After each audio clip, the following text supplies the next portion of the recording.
மீண்டும் உங்களை நாம் சந்திப்பதில் மிக்க மகிழ்ச்சி அடைகின்றோம். நான் இலங்கையில் இருந்து பதுளை போதனா வைத்தியசாலையில் இருந்து வைத்தியர் கிருஷான் வேதநாயகம். நீண்டகால அடிப்படையிலே எங்களுடைய சிறுநீரக தொழிற்பாடுகள் பாதிக்கப்படுவதற்குரிய காரணங்களை பற்றி நாங்கள் பார்த்து கொண்டிருக்கின்றோம். அதாவது குரோனிக் ரீனல் ஃபெயிலியருக்குரிய காரணங்கள், பல காரணங்களை நாங்கள் பார்த்தோம். அடுத்ததாக நாங்கள் பார்க்க போகிறது ஒபிசிட்டி, அதாவது உடற்பருமன்.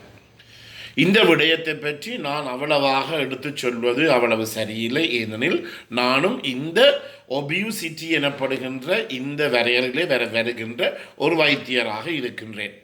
எவ்வளவு கஷ்டப்பட்டாலும் கூட இந்த உடல் நிறையை குறைப்பது என்பது மிகுந்த கஷ்டமான ஒரு விடயமாக இருக்கின்றது. எனவே இந்த ஒபிசிட்டி, அதாவது மிகுந்த குண்டாக இருப்பவர்கள், தொக்கையாக இருப்பவர்கள், உடற்பருமனாக இருப்பவர்கள் கூட அவர்களுக்கு வேறு ஒரு விதமான நோய்கள் இல்லாமலும் கூட இந்த சிறுநீரக தொழிற்பாடுகள் பாதிக்கப்படலாம்.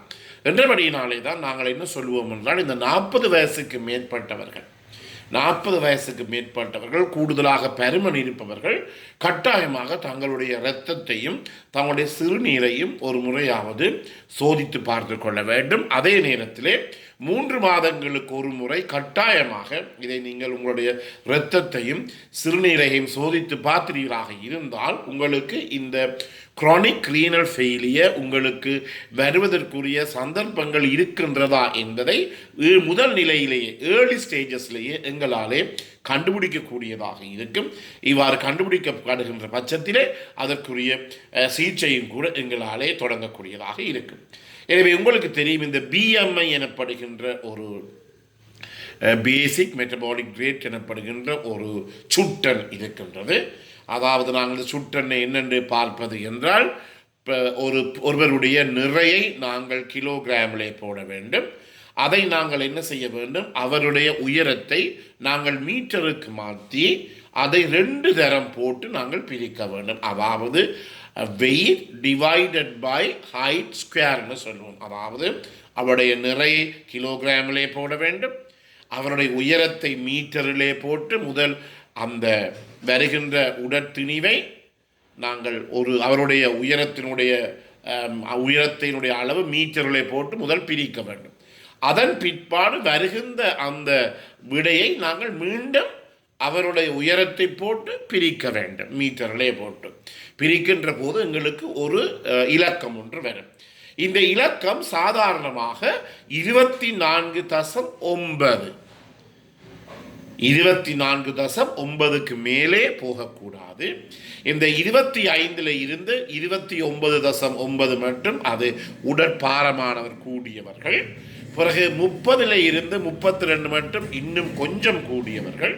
இந்த 32க்கு மேல் மிக மிக உடற்திணிவு கூடியவர்களாக இந்த கணிப்பு வரும். இது சாதாரணமாக இப்போது பாடசாலை மாணவர்களுக்கு கூட இந்த பிஎம்ஐ, அதாவது ஒருவருடைய உடலினுடைய உயரத்துக்கேற்ப இருக்க வேண்டிய உடற்பருமன், உடல் நிறையை பார்ப்பதுதான் இந்த பிஎம்ஐ. எனவே இந்த பிஎம்ஐயான சாதாரணமாக 24.9 கீழே தான் இருக்க வேண்டும். அது கூடுகின்ற பட்சத்திலே எங்களுக்கு பலதரப்பட்ட பிரச்சனைகள் ஏற்படும். எனவே இந்த உடல் திணிவை குறைப்பதற்காக பல முறைகள் எல்லாம் இருக்கின்றது. அனைத்து முறைகளிலுமே நான் கடைப்பிடித்து களைத்து போய்விட்டேன். எனவே இப்போது சொல்லுவார்கள், அடிக்கடி நோன்பு இருக்க வேண்டும், ஃபாஸ்டிங் இருக்க வேண்டும், அல்லது விரதம் இருக்க வேண்டும் என்று சொல்லுவார்கள். முதலிலே 12 மணித்தியாலம் இருக்க வேண்டும், பிறகு 16 மணித்தியாலங்கள், பிறகு 18 மணித்தியாலம் இருக்க வேண்டும். இரவு உணவை இரவு 7 மணிக்கு முதல் உட்கொள்ள வேண்டும்.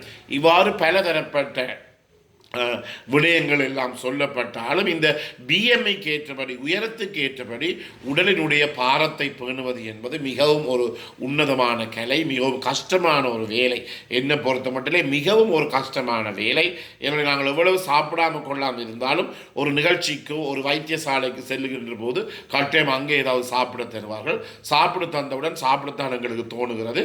எனவே இது ஒரு பெரிய பிரச்சனையாக இருக்கின்றது. என்றபடியாலே இந்த நாங்கள் என்ன செய்ய வேண்டும், இந்த கடைகளிலே உணவு இருந்தாமல் கடைகளிலே விற்கப்படுகின்ற எண்ணெய் சேர்க்கப்பட்ட எண்ணெயிலே பொரிக்கப்பட்ட உணவுகளை உட்கொள்ளாமல் குறைத்துக் கொள்வதன் மூலமும் சரியான எங்களுடைய உடல் உரையை குறைக்க முடியும். இப்போது ஒரு நாளும் இந்த அதிவிரைவு உணவுகள் ஃபாஸ்ட் ஃபுட் இல்லாத நாட்களே கிடையாது என்று சொல்லலாம். எனவே முதலில் நீங்கள் என்ன செய்ய வேண்டும்? கடைகளிலே சாப்பிடுவதை முற்றாகவே நிறுத்திக் கொள்ளுங்கள். இரண்டாவதாக, இயலுமானவர்கள் நான் சொன்னது போல இந்த இன்டர்மீடியன்ட் ஃபாஸ்டிங், அடிக்கடி நோன்பு அல்லது விரதம் இருப்பதை நீங்கள் கடைப்பிடிப்பீர்களாக இருந்தால் சாதாரணமான உங்களோட நிறையை நீங்கள் பேண முடியும். அதே நேரத்தில் நாங்கள் சொல்லுவோம் உடற்பயிற்சி கூடங்களுக்கு செல்லுங்கள் அல்லது ஜிம்முக்கு செல்லுங்கள், கிரவுண்டுக்கு, அது நடைபெற மாட்டாது. வீடுகளிலேயே வீட்டு வேலைகளை நாங்கள் செய்கின்ற போது, வீடு முற்றம் கூட்டுவது, வீட்டு உடுப்புகளை துவைப்பது, வீட்டிலே கான்களை அல்லது நீர்நிலைகளை கொஞ்சம் துப்புரவாக்குவது, அல்லது வீட்டினுள்ளே மரச்செடி கொடிகளை நடுவது, அல்லது வீடினுள்ளே ஒரு மாடி வீடாக இருந்தால் மேலே இருந்து கீழே ஒரு 10 தரம் ஏறி இறங்குவது, இவையே கூட எங்களுடைய உடலுக்கு கிடைக்கின்ற மிக உன்னதமான உடற்பயிற்சி. நாங்கள் ஒரு மைதானத்துக்கு போவோம், கிரவுண்டுக்கு போவோம் அல்லது ஜிம்முக்கு போவோம் என்றால் அவங்களுக்கு நேரம் கிடைக்காது. அது அப்படியே பிற்போட்டு போக முடியாது. வீட்டிலேயே சாதாரணமான வேலைகளை நாங்கள் செய்கின்ற போது உங்களுக்கு தெரியும், இப்பே காலங்களிலே எங்களுடைய பெண்களுக்கு ஏற்படுகின்ற இந்த கர்ப்பப்பை வாய் புற்றுநோய் மிக மிக அதிகம்.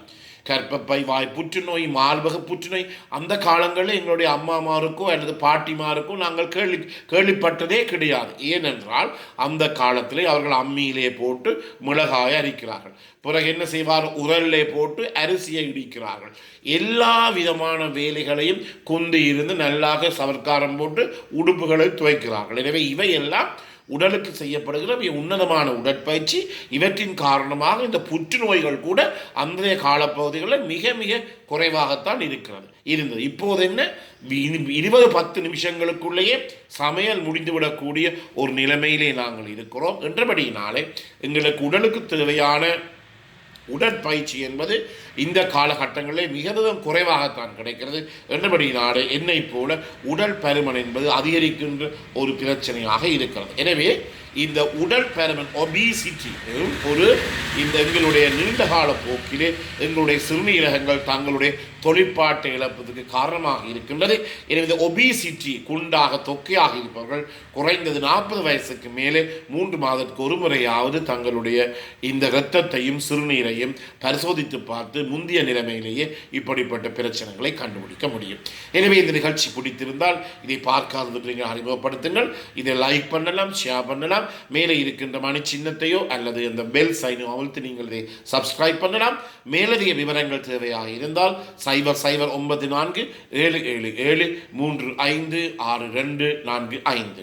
மீண்டும் உங்களை இன்னொரு நிகழ்ச்சியில் சந்திக்கும் வரை நன்றி, வணக்கம்.